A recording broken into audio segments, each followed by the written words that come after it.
ESPN 94.1 FM and AM 930 present The Drive. Brought to you by Huntington Federal Savings Bank. Local then, local now. Member FDIC.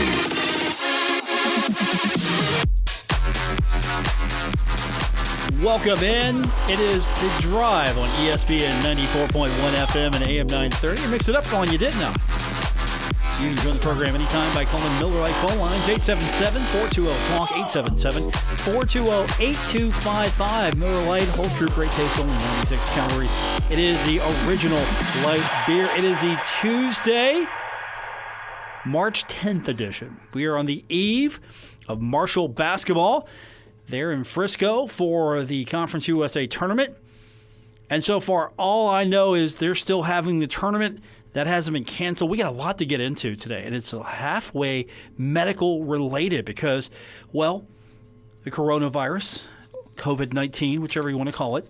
But just for our conversation, we'll stick with coronavirus. A lot of restrictions are coming. It's impacting sports, and we've got a lot to get into about that. And later on in the program as well, we will talk to the voice of the Ashland Tomcats, longtime broadcaster Dicky Martin. Haven't talked to him in a long while, so I wanted to catch up with him because the Tomcats are on the verge of making the Sweet 16. Ashland living a fairy tale, a storybook season so far, and that continues tonight. So Dickie's going to be on the program here in a few minutes to talk to me about that as we get you caught up on what's happening with the Tomcats. And as I mentioned, we'll get your phone calls in. But here's where the virus, or at least the concern of the coronavirus, COVID-19, is impacting sports on a local level. Now, if you're not up to date, Ohio Governor Mike DeWine, he announced that all indoor sporting events in Ohio, including high school, collegiate, and professional sports, shall continue without most spectators in attendance as Ohio seeks to contain the spread of the virus. And this is what he had to say. This will be a very difficult time for our schools and fans, but we cannot ignore the directive of the governor, according to the director of the Ohio High School Athletic Association. So let me get your call back up on this. So Ohio Governor Mike DeWine, he makes the announcement Tuesday. Indoor sporting events in Ohio, that means a high school, that means college, that means professional. They go on. But spectators, not so much. And so the Ohio High School Athletic Association, their executive director, Jerry Snodgrass, puts out a release today and announces that this is going to be a very difficult time for our schools and fans, but we cannot ignore the directive of the governor. We are pleased that our tournaments can continue, and we will soon determine who can attend. However, we can already say that it will most likely be no more than the immediate family of the student-athletes participating in the events. So, in other words, what he's saying is there's going to be a friends and mostly family crowd showing up to watch these events. Now, boys basketball regional tournament games scheduled for Tuesday night can proceed with fans. However, the OHSAA will announce Wednesday morning how the tournaments will proceed moving forward. So, they're going to have the tournaments. They're going to play the games, but they're not going to have fans in attendance for the most part. And, of course, you've got the girls' basketball state tournament beginning Thursday. That's going to be at St. John's Arena. The wrestling state tournament begins Friday at the Schottenstein Center. And the ice hockey state tournament begins Saturday morning. That's going to be at Nationwide Arena. So if you were planning on attending, you might not get a chance to go. Now, with that said, Conference USA, nothing's come out from Conference USA yet. So we don't think there's going to be any change there in the Conference USA tournament. That takes place tomorrow. We'll have the Marshall game for you right here on ESPN 94.1 FM and AM 930. I don't think there's going to be anything coming out of Kentucky. The Girls Sweet 16 basketball tournament, it begins tomorrow. We'll have that on our sister station, Cat Sports 93.3 and 1340. Looking forward to that. And, of course, we'll also have the boys tournament.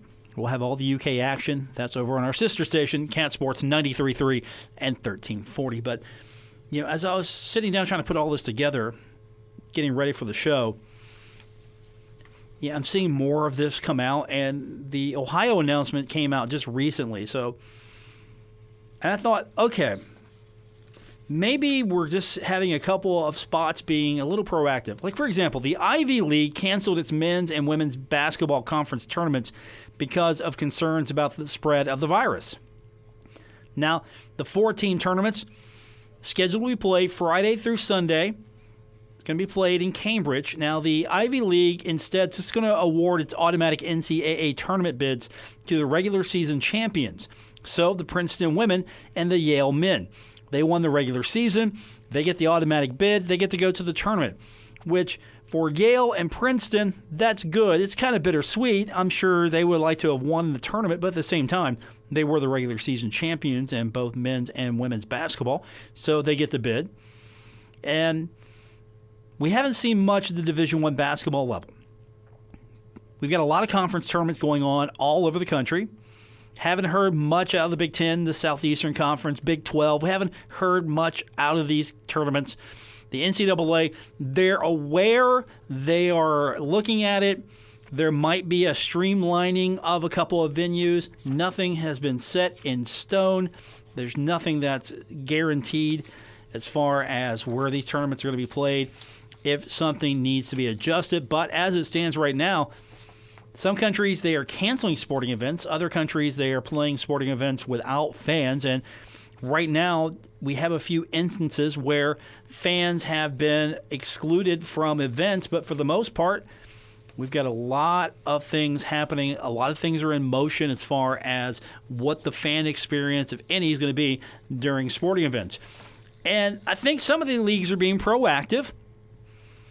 And that's good. It's good that they're being proactive. And to be quite honest, I'm hoping that out of all of this, that there is minimal impact. There is impact, but it's minimal. And maybe one of the best things that can come out of this is that we are a little bit more aware. We're a little bit more cognizant of our conditions.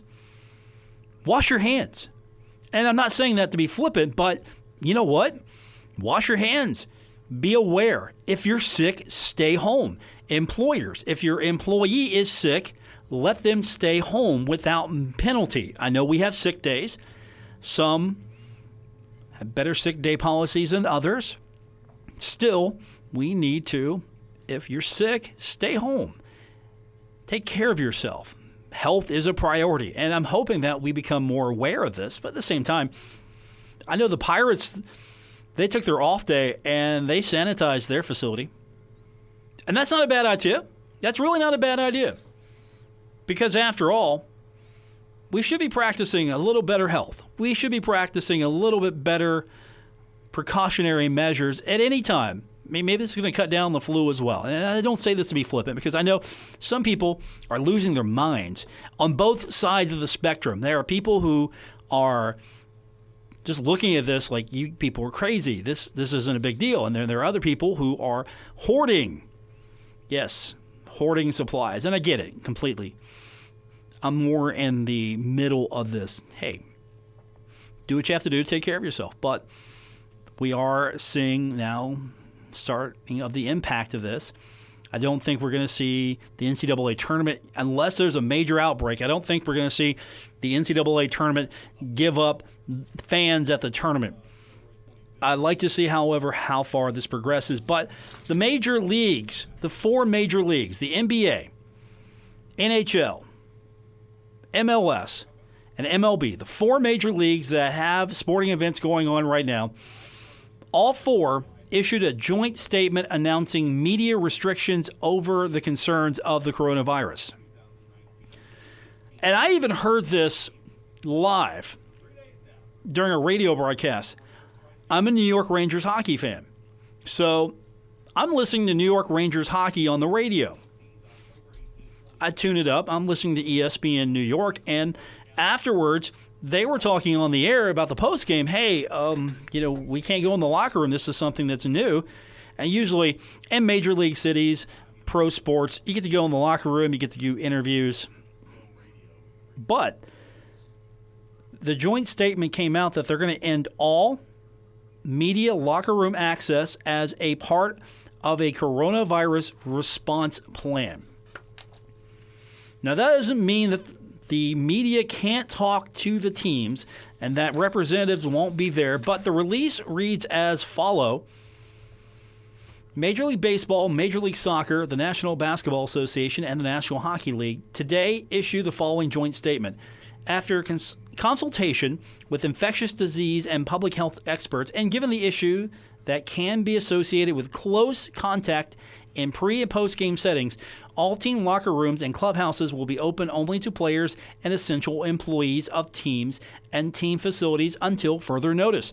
Media access will be maintained in designated locations outside of the locker room and clubhouse settings. These temporary changes will be effective beginning with tomorrow's games and practices. We will continue to closely monitor the situation and take any further steps necessary to maintain a safe and welcoming environment. So, that's not a bad idea. It's a precaution, really. And this isn't something that's new. I can remember going to a meet and greet years ago at a concert situation. Again, working in radio, you get to do cool things like that. And I remember the tour manager was like, okay, we're going to keep a distance from the artist because on the last tour stop, somebody was sick, and we don't need our artist sick, and they got sick. So this is just a precaution. Again, it's not out of the realm of sanity here. So they're going to play games. That's the good thing. They're going to play games. They're taking precautions. But at the same time, I think this is just a first step. Hey, let's see how it goes. We're going to play games. We're going to have an arena full of fans in a closed environment. But we're going to try to limit access to our athletes as much as possible. So if your favorite player doesn't interact with you, cut them some slack. That would be the first takeaway there. And you've seen this over the last few days. And I haven't really touched on this, but it's starting to get to the point now where it's getting into our world more, of the sports world. And I'm kind of curious to see what the response is going to be for the NCAA tournament, because that's going to be a big event. The NCAA tournament, that's an event where people travel.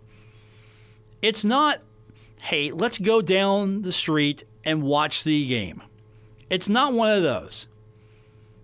It's not, hey, we're all going to go to the Henderson Center. Everybody here in Huntington, if a short area, yeah, we're relatively fine. We're good. If you're sick, stay home. But we've got a situation where people are traveling to different venues, and you know where the concern and the panic is with people traveling.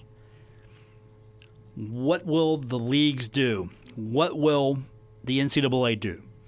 I mean, because we're talking about lost revenue at the gate. We're talking about nobody at your venue. You're playing sports with nobody there. Television's going to love it because you'll have a captive audience. People will be watching on TV if they can't attend. It's not going to make up the complete windfall of having people come to your venue, come to your city. That's not going to completely make up for that. But this is where we're at right now. And my best advice is, if you're sick, stay home. Wash your hands. And I'm not trying to be flippant. I'm just, be smart. Practice good common sense. At the same time, when in doubt, if you're kind of concerned, if you think that, okay, this might be a petri dish of coronavirus waiting to happen if I go to this sporting event, don't go. Nobody's going to say anything to you. Don't go. Be safe. Do what's smart. Use common sense. And if you're sick, stay home. That's non-medical advice I can give you. I do not have a medical degree, but that's what I'm telling everybody. Wash your hands. We got Dicky Martin coming up. He will be telling us about the Ashland Tomcats. They are steps away from making it to the Sweet 16. Or he's going to tell us more about that. And, of course, we'll get your phone calls in later on as well. It's The Drive on ESPN 94.1 FM and AM 930. This is The Drive with Paul Swann on ESPN 94.1 FM and AM 930. Welcome back to The Drive on ESPN 94.1 FM and AM 930. I'm your host, Paul Swann, and I'm now joined by longtime voice of the Ashland Tomcats, Dicky Martin. Yesterday, Ashland defeats Rowan County 67-39, so the undefeated season continues. Dicky, how are you, sir? I'm doing quite well. How are you doing today? I'm good. You've got to be doing quite well. The Tomcats win again, and they continue this odyssey on. Their march continues to the Sweet 16. They are, some people said, well, they hit a little lull there, a month or two ago. And I said, well, I'm not sure they hit a little lull. It's just a grind. Sometimes you don't play your best basketball. And but come tournament time, they have found that notch that they were in, I guess maybe in December and early January when they were playing so very well. And they're playing to that level again. They've turned it up a notch or two, and they've sustained that level, and they're playing on both ends of the floor, and they're just really good. That's all I can tell you. Really good. I wouldn't think they've hit a lull. They've won every game. It doesn't matter what the score is. Exactly. You've won every game. And that's what I tell people. I said, well, we've won every game, but maybe we didn't play that great on so-and-so a night. Well, you can't play your greatest every night. Not even the Celtics and the Lakers can do that. But it was, they managed to win, and they grinded out in some games. But here lately, they've just poured it on. They have been just outstanding. Their defense is just. When you hold the team to Round County to 39 points last night, and they're a very good basketball team, and they just ate them up. They were just unbelievable. Is this the best Tomcats team you've seen in a long while or ever? This is the best Tomcat team that I've ever had the pleasure of broadcasting in basketball. We've had some great runs. In '96, we got to the state finals. And we've had some great teams. You go back into the mid-'70s that made it to a couple of teams that made it to the Final Four. But none of them were ever undefeated. They always had a loss or two or whatever. And this team is they just do everything so well. I was just thinking driving home last night, I can't find a flaw in their game. They shoot it well. They rebound it well for a team that's not very tall. They shoot their free throws well. Their turnovers, they only average 9 turnovers a game. They have assists. Their assists last night, they had 26 baskets and 16 assists. So that's great proportion. So they're just unbelievable. I can't find a flaw in their game. They're just that good. How much of it is talent? How much of it is Jason Mays? I think a lot of it is Jason Mays. We do have pretty good talent. Don't get me wrong. Our kids play hard. I think we have some college players. Do we have a Division I college player? I'm not sure. I think we might. I guess as some of them get older, because we got 2 sophomores and a freshman that are starting, and they may be able to. The game could get even better if that's possible. But Jason Mays has just molded this team into they're brilliant. He knows exactly what they can and cannot do. Defensively, he's taught them perfectly. We run our offense and our defense is run to what we have. He coaches to his talent, and I think that's a mark of a good basketball coach. When you can, some teams are loaded with talent and they just throw the ball out there and away you go. But this team is just he is molding. He knows he's been with them for over a year now, and he's taken them to a lot of camps and played a lot of scrimmages over the summer, and he just knows what they can and cannot do. And he's brilliant with the X's and O's on opponents, and he's just brilliant. He has just done a marvelous job, and he doesn't, quite honestly, Paul, he doesn't get enough credit. He really doesn't. What is it about him that's different? Because there have been some really talented Ashland teams over the years. Ashland's not a stranger to quality basketball. It's just this is taking it to another level. Is this just a perfect storm? Right person, right place, right time? A little bit of that, yes, I think so. But he's been on the college level, and he's learned from some great teachers on the college level that have won national championships at Georgetown and Kentucky Wesleyan, and he's learned from very good head coaches. He's taken all that information and made himself a great coach, and he's the man is just amazing, and he's got a great staff that understands. And those guys, I mean, all those guys that he has on his staff are one is a former head coach, and the others should be head coaches somewhere. But he's just that good. He knows what he's doing, and he fell into the right place at the right time, and he campaigned. I'll be honest, he campaigned hard for this job, and he got it, and he sure hasn't held the strings back at all. He's just done a great job. Ashland continues their march to the Sweet 16. So you win against Rowland County, as we mentioned, 67-39. Now back to Moorhead. You got one more there, then you're off to the Sweet 16. Right. Exactly. Back to Moorhead tonight, and they're playing a team that, they mercied earlier, first game of the year for both teams back on December the 3rd. They beat them by, at one point they were up 38-40 points, and they ended up winning by 30. But Lewis County's gotten a lot better. They had a tough start.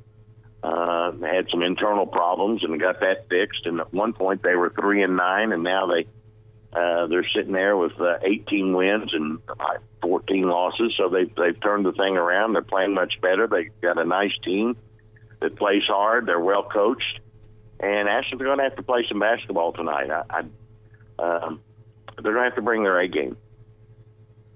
Dicky Martin's with us, longtime broadcaster of the Ashland Tomcats, and the Tomcats on the doorsteps getting to the Sweet 16. We've talked off air, but just for everyone who's listening, is this team good enough to win the state? I mean, they're really good in the district, the region, this part of Kentucky, heck, this part of West Virginia, as they played some really good West Virginia teams. So they're pretty good, period.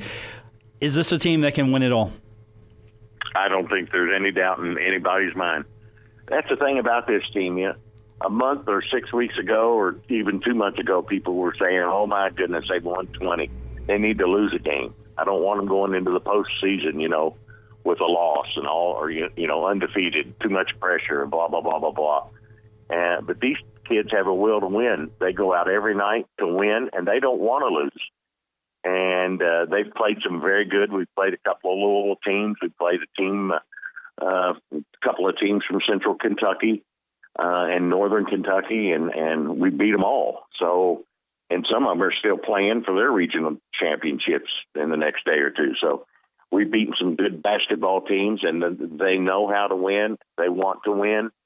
And, yes, I think they can win a state championship just because they're that good. Dicky Martin's with us tonight. Ashland back in action for the right to play in the Sweet 16. Just how much would that mean? There have been some special runs with the Tomcats over the years, but with this one being extra special, I mean, they're all special, but this one's just historic. This one is monumental right now. If they go undefeated, they're going to be an undefeated state champion. That doesn't happen every day. Could be.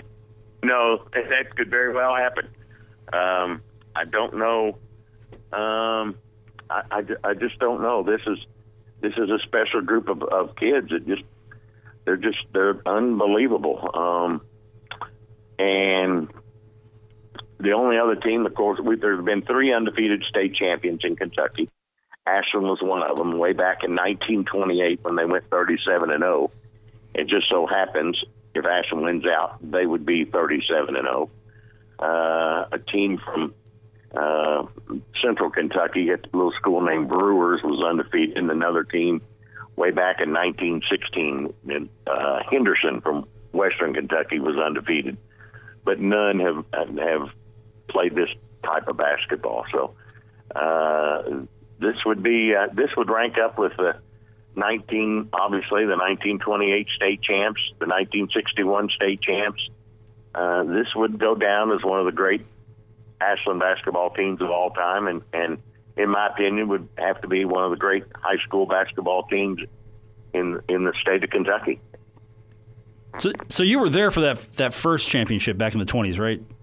Okay, I'm old, but I'm not that old. Come on, give me a break. No, I'm not that old yet. A lot of people don't probably remember that until you bring that up. They remember the second run, but definitely not that first one. It's more of that's something you hear about. Exactly. I had the pleasure.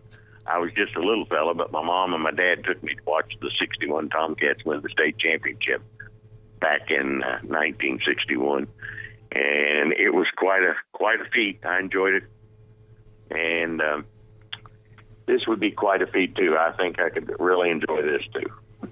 Dicky Martin's with us. You've called a lot of games. That would be something to add to the resume. Call a state championship. Boy. Yeah, a state champion, undefeated Ashland Tomcats team. I mean, you could retire after that, right? You're done. Well, yeah, I could retire. I won't retire because I love it too much, and that's one of the things that keeps me relatively young, I guess I could say, is being around the kids and football and basketball and all that kind of stuff. But yes, this would be one of my highlights. There's no question about that. Dicky Martin's with us. Enjoy it tonight. It's going to be fun. We'll be listening in, of course, and we'll get you back on soon as the Sweet 16 is coming up right in the middle of March Madness, and that's what we love about it. Oh, yeah, and it is. It's March Madness. No question about it. It's fun to do. They made a great run last year, even though their record was not the greatest in the world. But, they got to the state tournament and won a game. So, it's a fun time. And this team, when they go down there, the target's going to be on their back. I feel certain that I feel pretty good about their game tonight, and I think they're going to be at the state tournament next week. And the target's going to be on their back, and I think they'll respond. I just think they're that good that they can do that. Dicky Martin joining us, longtime voice of the Ashland Tomcats. Have fun tonight. I know you will, but still, have fun. Oh, I'm going to have a ball. Yeah, this is going to be something. This is going to be something people will be telling their children about years from now. Oh yes, and you're exactly right.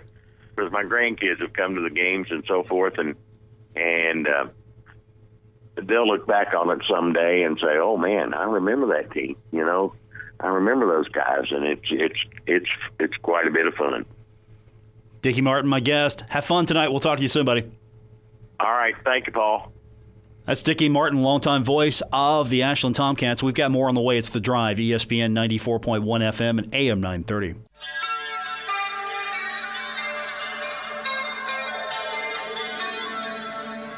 Now, back to The Drive with Paul Swann on ESPN 94.1 FM and AM 930. We are presented by Huntington Federal Savings Bank. Paul Swann, your host, on this edition of The Drive on ESPN 94.1 FM and AM 930. Earlier in the show, we were talking about the impacts that the coronavirus, COVID-19, is having on the sporting world, with some tournaments being canceled, other events limiting fan access. Ohio, some different degrees of safety precautions going on. The high school association, they're going to limit their events to friends and family, pretty much family, to be honest. We'll find out who gets to go to some of their tournaments here in the coming days. Now, the Columbus Blue Jackets. There's an event going on. A lot of people show up. It's hockey. And what are the Columbus Blue Jackets going to do? Well, they released a statement. Here's what their statement says. The Columbus Blue Jackets are aware of the recommendation by Governor DeWine that events at indoor sports and entertainment facilities be conducted without spectators. We have been in contact with the National Hockey League, and given the facts before us, it has been determined that our scheduled games, including this Thursday versus Pittsburgh and Saturday versus Nashville, will go on as scheduled and be open to ticketed fans that wish to attend. Our club, the NHL, and Nationwide Arena have been monitoring coronavirus COVID-19 very closely. The NHL has been in regular communication with the Center for Disease Control, Public Health Canada, numerous medical advisors, and other leagues, and we are committed to the health and safety of our players, staff, and fans. To that end, guests should adhere to recommendations that suggest persons at higher risk, including elderly individuals and those with currently compromised health issues or who are feeling ill, avoid large-scale public events. The press release continues. Nationwide has protocols in place to enhance procedures to fight the spread of viruses as they arise. In the case of COVID-19, additional steps have been taken that include an expanded, detailed cleaning throughout all areas of the arena and an increase in the number of hand sanitizer dispensers available to all. We also encourage guests to continue to practice routine hygiene etiquette as the best way to prevent the spread of viruses. The club, league, and nationwide arena will continue to closely monitor the situation as it evolves. It remains very fluid, and any additional information or changes will be communicated at the appropriate time. Let me go back to this. Guests should adhere to recommendations that suggest persons at higher risk, including elderly individuals and those with currently compromised health issues who are feeling ill, avoid large-scale public events. That's strong advice number one. That's great advice. If you are ill, if your health is compromised at the moment, if you're high risk, hey, maybe you should stay home. Miss this one out. Watch it on TV. That's smart. That is sound. And also, the fact that, and I think this should be done, period. This isn't just a, let's do it because this is something that has a lot of people's attention. This is what should be done at all times. Expanded detailed cleaning throughout all areas of the arena and an increase in the number of hand sanitizer dispensers available to all. Now, that's a good idea. I mean, at the end of the day, we should take good care of ourselves, personal hygiene, and since we're talking about large-scale events, and let's be honest, the flu, this shouldn't go away. These good practices shouldn't go away once we get past this. The flu is a thing. The flu continues. The flu will always be a thing. And I don't know about you, but if at the end of the day we get through this and everybody's practicing better hygiene, maybe we can stay healthier. But that's the response from the Columbus Blue Jackets and the NHL, basically saying, look, we've got things in place. If you're healthy, you should be okay. If you're not healthy, maybe you shouldn't be coming. Maybe you should stay home. Don't compromise yourself. But this is going to be a story for several days. And now, I don't have anything tangible to back this up, but I got a text from one of my students. I was told that their trip to Frisco was canceled. And there could, again, this is all anecdotal at this point. I can't, there's nothing that I have tangible that says this is going to happen, but I'm being told that travel, university travel is happening on a case-by-case basis. And there could be a possibility at Marshall University to get ready for virtual learning. That could be a possibility for the rest of the semester. And so travel right now internationally, not happening at Marshall University, and domestic travel, case-by-case basis. And again, anecdotal at this point. I've got one person who is not traveling because of this, and that person has also told me that there could be virtual classes for the rest of the semester. And if that's the case, Marshall University is taking precautions that they feel necessary to prevent the spread of this. And again, I understand where everyone's coming from, and I'm not going to criticize anybody taking the precaution, but we can do our part as well. Period. If you're sick, stay home. That's one. If you're sick, stay home, get medical attention. If you got a cold, you got a flu, stay home. Employers, let your employees stay home. If they're sick, let them work from home. Let them do that instead of come in because they fear that they can't miss a day of work. Let them stay home. Let them work from home. Figure out ways to do this. And that goes for anything. Period. The flu. I hope we are this alert to the flu in the coming years. But this is going to impact things now. I mean, we're not shutting things down for the flu. And right now, the flu takes more than its fair share of people.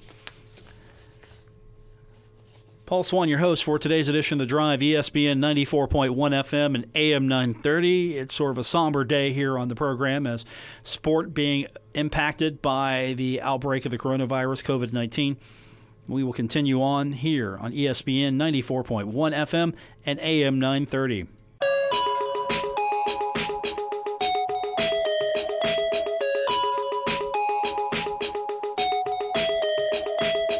This is The Drive with Paul Swann on ESPN 94.1 FM and AM 930.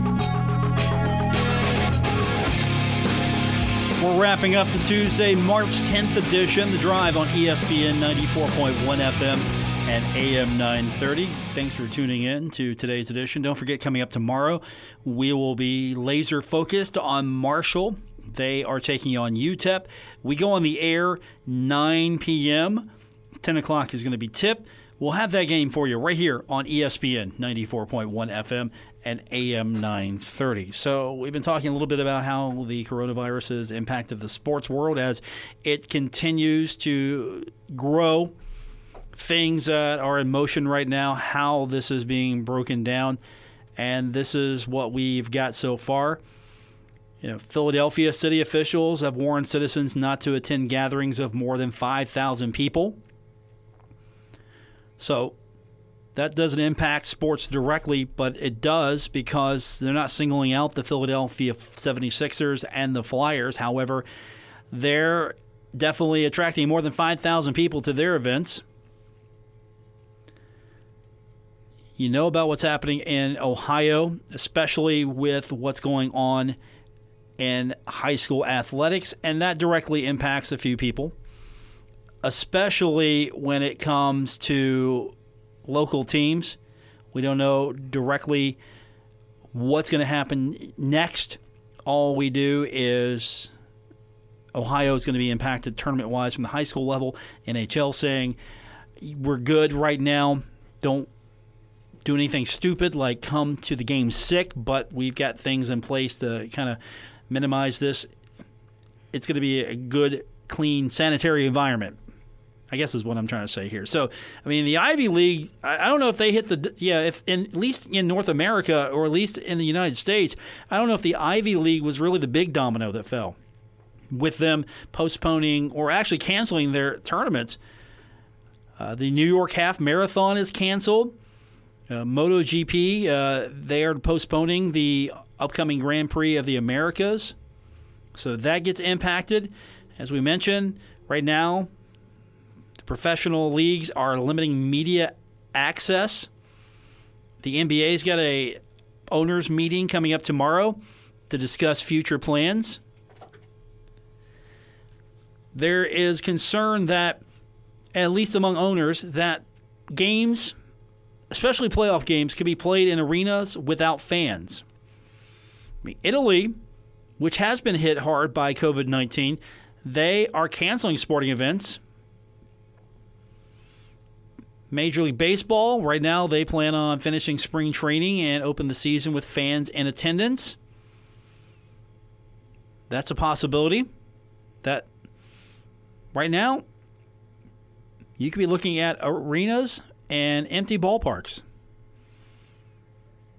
How's this going to impact sports remains to be seen when it comes to March Madness, the NCAA tournament. NCAA right now, they're planning on playing, and they're planning on having the tournament. They've got 14 chosen sites. They're planning on having the tournament with fans in attendance. They're saying, according to their advisors, and they speak with people who are experts in the field, that the guidance they're getting is playing without fans is not called for. Again, it comes down to, honestly, it really comes down to this. you're sick, stay home. Wash your hands. That's it. That's the best advice I can give you. If you're sick, stay home. Wash your hands. If you're sick, stay away from people. If you are at risk, take precaution. And we'll go from there. And I don't say that to be flippant. I sincerely mean it. Just take care of yourself. We'll go from there. I'm not making light of it, but we'll go from there. And, of course, I don't know if you want to hear this one, but there is already a report of the coronavirus in Frisco. If you read the Texas Tribune, the headline reads, Frisco man with coronavirus spreads disease to his wife and 3-year-old, and another case is confirmed in Gregg County. This man is in his 30s. He tested positive on Monday for the new coronavirus. He gave the disease to his wife and his child. They've got 4 children. The virus is also identified east of Dallas. That's Gregg County, east of Dallas. Now, I don't know what this means as far as Conference USA is concerned. Basically, the direction is the risk of transmission remains low.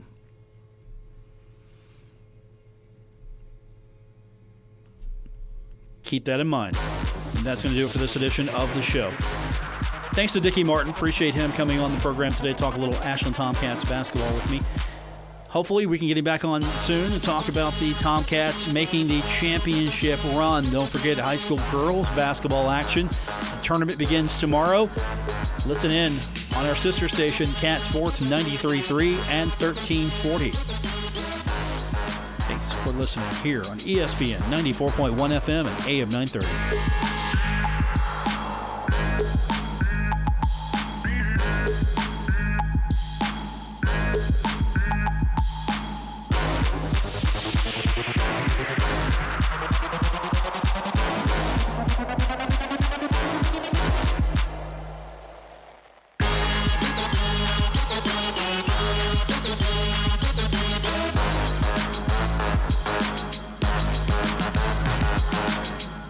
WRBC Huntington, W227BS Huntington, your flagship home of the Marshall Thundering Herd and The Drive with Paul Swann, ESPN 94.1 FM and AM 930.